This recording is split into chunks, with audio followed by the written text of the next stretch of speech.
цэвэр усны эрэлтийг бууруулах. Тэгэхээр нэг талаас нийлүүлэлтээ нэмэгдүүлнэ, нөгөө талаас эрэлтээ бууруулна гэдэг маань Улаанбаатар хотын одоо ус ашиглалтын зохистой менежмент бол бүрдэж эхэлнэ гэсэн үг байгаа. За 3 дахь төсөл маань ерөөсөө засаглал чадвар хөгжүүлэх институцийн тогтолцоог сайжруулахад чиглэсэн зөөлөн дэд бүтцийг гэж хэлж болох ийм 3 төслийг бид 5 жилийн хугацаатай хэрэгжүүлж байна. Одоо сүүлийнхээ жилд орчихсон бидний хамгийн одоо ач холбогдолтой бодлого өсрэлттэй ажил энэ жил эхлэх гэдэг тэгээ байж байгаа. Улаанбаатар хотын яг баруун талд байж байгаа хамгийн том их усүр болж байгаа. Биокомбинатын талбайгаас 16 гүний удагаас ус авна.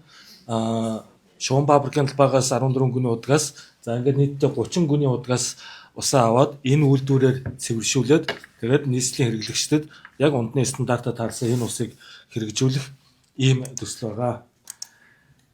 За өнөөдөр бол Улаанбаатар хот яг 7 их усүрээс ус авж байгаа. Зүгээр энэ дээр би гол харуулах гэсэн юм маань одоо авч байгаа их усүрүүдийн маань хүчин чадал ийм байна. Одоо хамгийн их хүчин чадалтай нь манай төв их усүр 34 саяыг жилдээ авдаг бол энэ манай баруун их усүр 50 саяын хүчин чадалтай. Тэгэхээр ингээд харахаар Улаанбаатар хотын хамгийн том унтны усны их усүрийг бид нэр энд барьж байгуулж байгаа. За энэ төсөл маань өөрөө бас энэ Улаанбаатар хотыг хөгжүүлэх тухайн үедээ 2030 он хүртэл хөгжлийн ерөнхий төлөвлөгөөтэй уялдаад энэ хотын баруун тал дандаа шин суурьшлийн бүсүүд баригдан тэр болгоны ус хангамжийг эндээс шийдэх ийм төлөвлөлтөөр хийгдсэн. За шин суурьшлийн бүсүүдийг бүгд энэ баруун их усүрээс цэвэр усаар хангана гэсэн ийм төлөвлөлтөөр хийгдээд одоо ерөнхийдөө дуусах шатндаа явж байна. Тэгэхээр шугам хоолой худгийн бүтээн байгуулалтын ажил ерөнхийдөө 70% гүйцэтгэлтэй 2025 оны 11 сарын сүүлэхэд ерөнхийдөө бид нэр бүх ажлаа дуусгахаар шугам хоолойн дээр тэгж төлөвлөж байна.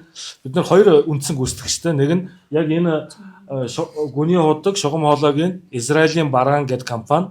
За яг энэ үйлдвэр цэвэршүүлсэн усны шугам хоолойтой холбоотой хэсэг нь Туркийн Mapa Inşaat гэдэг ийм компани хийж гүйцэтгэж байгаа. За одоо энэ бол яг энэ Mapa Inşaat компани хийж гүйцэтгэж байгаа нөгөө үйлдвэр ерөнхийдөө үйлдвэрийн бүтээн байгуулалт бол 95% гүйцэтгэлтэй. Бүх тоног төхөөрөмж нь ороод, суурилуулалт нь ороод одоо нэг 5% гүйцэтгэлтэй ажил үлдсэн. 7 сарын 18 гэхэд комисс ажиллуулахаар ингээд төлөвлөж байгаа. Тэгэхээр одоо ер нь баг 2-3 сарын дараа ашиглалтанд орохоор бэлэн болцсон байгаа.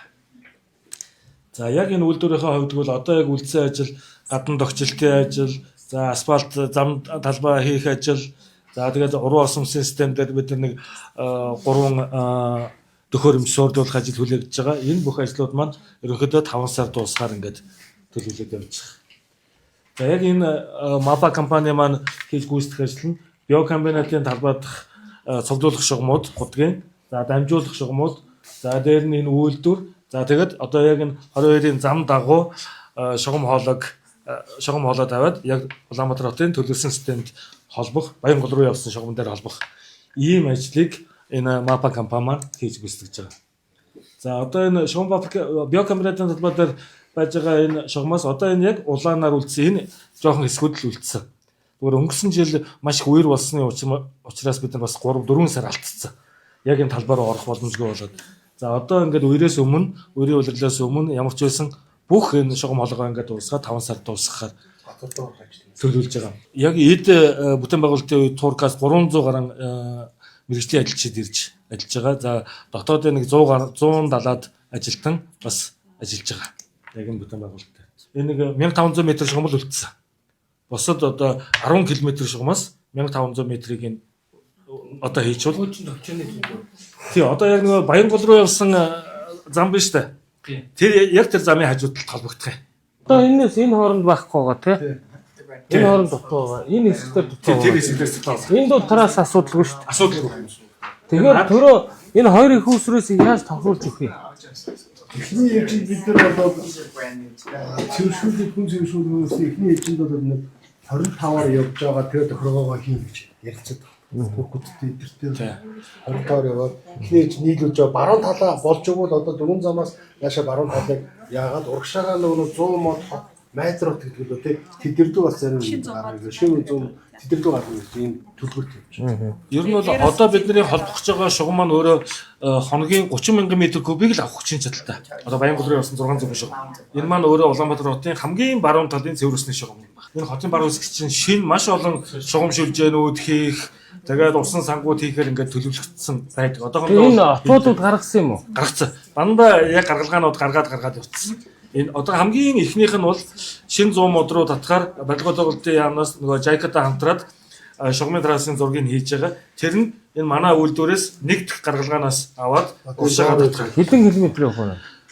Зэнчмарыг 30 гаруй километр явахаар байгаа. Ямар ч сан барилгын тоглолтын яам дээр зураг нь хийгдэж байгаа. 30-аас ч илүү. Тийм. Тэгэхээр ер нь бол шугам шүлжээл дотно. Одоо бид нэр хотын баруун хэсэгт өшөө шугам шүлжээнүүдэл нэмээд барьчвал их усүр нь бэлэн. Усүр нь бэлэн байгаа. Шугам шүлжээ татах юм бол асуудал үүс. Тэгээд бас энэ дээр бас нэг юм яхад Улаанбаатар одоо бидний хүүхд тахт усгүй болчихно гэдээ айлгаад байсан шүү дээ тийм. Одоо бол яг энэ бараг их усүр ороод ирэхээр зүгээр яг бидний нөгөө нэг төлөвлөгөөнүүдийг нэг харахаар 2060 он 2070 он хүртэл бол нэг ямар нэгэн усны гэсэн юм хомслоо ус гэсэн юм ярихаар болж байгаа. Энийг гэхдээ энэ дээр л ингэж зайлгаж байгаа. Ер нь бол түрүүн танд бас үзсэн яг Улаанбаатар хамгийн том их усүр болж байгаа. 50 сая метр куб. Одоо байж байгаа нь хамгийн том нь 32 Дээр нь нэмээд юу яаж байгаа үстэй. Нөгөө саарл ус ашиглахаар чинь тийм бас 18 мянган куб ус 18 сая. тийм өдрөө болгон тэр хөргөлтийн систем зүгээр гүний цэнгэг усыг 18 мянган метр куб усыг ашиглаж байгаа. Тэрийг бид нар бас байхгүй болгочихж байгаа байхгүй. Тэгэхээр чи энэ ч бас нэлээ их бас юу болж ирж байгаа. Тэгэхээр түрүүний таны хэлдгээр яг энэ усны асуудал ингээл ерөнхийдөө бас нэлээд олон жилийн хугацааны асуудлыг ингээд бүрэн шийдчихэж байгаа. Одоо бид хэд нөгөө туулны коллектор гэдэг нөгөө бохрын том шугамыг бүр зүүнээс баруун тишээ одоо эхэлж байгаа шүү дээ. Энийг шийдчих юм бол бас цэвэрлэхийн одоогийн хоёр цэвэрлэхээр зэрэг явсан ч тийм ээ. За энэ яг ингээд нөгөө 22-ын замын дагуу ингээд шугам хоолой тавьж байгаа. Хэдэн метрийн гүнд сууж байна? 4 метр ер нь тий 4 метр усгалтай учраас хөлдөгдөх уу л. тий нөгөө ер нь хөлтөлтийн гүн бол 2 метр л байгаа. Хөлтөлтийн гүн. За хөлтөлтийн гүнээс доош тавигдаад дээр нь нөгөө бүх хөлтлөөс хамгаалсан хамгаалах материалуудаар дулаалгуудтай явж. Бид нэг эргэлттэй болох ямар нэг асуудал болчихсон. За тэгээд энэ бас усуугийн удирдах газар одоо ингээд энэ намраас эхлээд энийг аваа явна. Тэгэхээр энэтэй холбоотой бүх нөгөө мэргэжлийн ажилчдаа сургах ажлыг давхар хийгээ явж байгаа. Өнөөдрийн байдлаар бол нэг 27 инженер техникийн ажилчдыг одоо сар гарангийн хугацаатай явж байна. Ингээд энэ маань үргэлжлээд бүр ингээд ашиглалтанд ортлоо бүх инженер техникийн ажилчдаа ингээд дагалдуулаад сургаад хүлээж авсны дараа ажиллах биш. Одоо ингээд энэ 27-оос өмнө 3 хүн бид тамилсан. Онгорхоос өмнө. Тэгээ одоо 27 хүнийг яг ижлээ сургаад байгаа. Тэгээ ингэ сургаж байгаа энэ түүхүүдийг явахаас бас нөө ерөнхийг авч үлдээ гэж бодоод тэгээ бүх хүмүүсээ сургаад тэгээ дараагийн яг ингээд хүлээлгээд өгт манайха асуудал авч өгнө гэдэг байдлаар хүн сэргийлэх үйлдвэр болон одоо энэ баруун их усуд төр хоёулаа хүмүүс тань. Энэ бол усны хатуулгыг сайн шүүж байгаа юм. бүгдийн шүү. Ерөөсөө энд бол яг ундны ус одоо энэ дээр буруу осмосын технологи ашиглаж байгаа. Үндсэн уламж технологиос Зүүн талууд тийм байхгүй шүү дээ. Энэ гэхдээ Монголд шинэ технологи байхгүй. Бид нар бас мэдэхгүй. одоо ихтэй та хэрэг яаж бол одоо энэ сонгоны булангаас эхлээд нөгөө маш олон жил цэвэрлэхийн ус нийлсэн шүү дээ. Тэгээд яг энэс доошч чи ерөөсөө яг голын ёроолд асар хэмжээний лаг хөрөмтлөгдсөн байна. Тэгэхээр бид нар хичнээн гүнээс нь ус авж байгаа ч гэсэн тодорхой хэмжээний бохирдол нэвчиж нөгөө шууд унтанд хэрэглэх боломжгүй болчихж байгаа. Бохирдолтой. Тэгэхээр тэрийг л энэ нарийн технологиор цэвэршүүлэл яг ундны ус болгоод гаргах. Ер нь бол Сингапур, Израильд бүр хэрэглээд хайж байгаа бохир усаа энэ технологиор ашиглаад дахиад цэвэршүүлээд уулзсан. Тэгэхээр энэ бол дэлхийн хамгийн шилдэг зүйл. In the last meeting with you, you were talking about being a FIDIC expert, right? And this whole project is using FIDIC standard. And so a lot of the local Mongolians are using FIDIC standards and learning about it. Maybe you could talk about that. Тийм манай бүх дэд бүтцийн төслүүд физикийн гэрээгээр явж байгаа. Одоо жишээлбэл манай энэ төслөгч физикийн улаан намын нөхцлөөр за манай хаягдлаас дахин боловсруулах үйлдвэр физикийн шар намын нөхцлөөр хэрэгжээд явж байгаа. За мянганы сорилтын сан бол захиалагч, физикийн захиалагч, гүйцэтгэгч бол физикийн гэрээний гүйцэтгэгч гэдэг. Ер нь бол гүйцэтгэгч, захиалагч аль аль тал дээр нэлээд том үндэсний чадвар физикийн гэрээгээр мэргэжсэн үндэсний чадвар ингэ үлдэж байгаа шүү гэдэг. Натина захиалгчтай бас азлаад хэлж байгаа. Улаанбаатарын ус хангамжийг нэмэгдүүлэх нь Америкийн нэгдсэн улсын мянганы сорилын сангаас хэрэгжүүлж байгаа энэ төслөл Улаанбаатар хотын хувьд маш чухал төсөл юм. Өөрөөр хэлбэл аливаа улс ер нь хот суурин газар бол усгүйгээр бол орших боломжгүй шүү дээ. Тэгээ өнөөдөр бидний энэ амралтын өдөр уулзч газар дээр нь ажиллаж байгаагийн гол асуудлууд яг одоо ингээд нөгөө шугам сүлжээ маань өөрөө зарим айл өөрхүүдийн аж ахуйн нэгжүүдийн газар чөлөөлтөй холбоотой асуудал нүүр тулгарсан байсан. Тэгээд таны нэр хэн блэ хаа? Гочоод орж. За тэгээд одоо энэ гочоод орж ах маань өнөөдөр бас ингээд маш сайхан ойлголцол хүрчлээ. Хоёргоо бид нар энэ нөгөө шугам сүлжээн дээр жоохон шилжүүлэг нэг энэ бол нэг 3-4 метр л зураг 5 метр юм байна те. 5 метр ингээд юуг нь пайп шугамаа гаргах зөвшөлтслөө эх 7 хоногт хийчихье. Тэгвэл одоо ингээ мянганы сорилтын сангийн санхүүжүүлэн хэрэгжүүлж байгаа төсөл дээр өөр хүндрэл байхгүй тийм үү? Өөр хүндрэл байхгүй. Одоо ингээ газар чөлөөтэй асуудал шийдэгчвэл үүсгэж байгаа компани нэлээд тавьж байгаа айлтнуудаа ажиллаа бүтэн шугахад үүсгэх улсын комиссүүлээд ашиглалт оруулах гэсэн. За би тэгэхээр манай усууг ашиглалтын газрын дарга төрхүү дарга усуугийн удирдах газрын дарга төрхүү дарга өөрөө энэ төслийг бүр эхлээс нь байсан тий.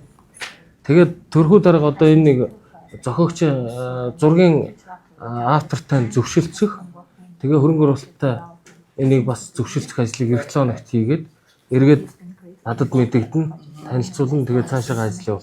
Мөн гүйцэтгэгчдийн газар дээр нэг улаан шугамаа тавина тий. Ингээ явъя. Тэгээд бүгдээрээ баярлалаа. Mayor, may I just say thank you so much for the problem solving that you have led. We met with you and the ambassador on Monday, and already within 4 days you have solved the problem for us. So we are very, very grateful on behalf of MCC and the U.S. Embassy. So thank you so much. Баярлалаа. Би ч гэсэн бас мянганы сорилтын сангийнхан Америк нэгдсэн улсын элчин сайдын яамныханд бас талархал илэрхийллээ.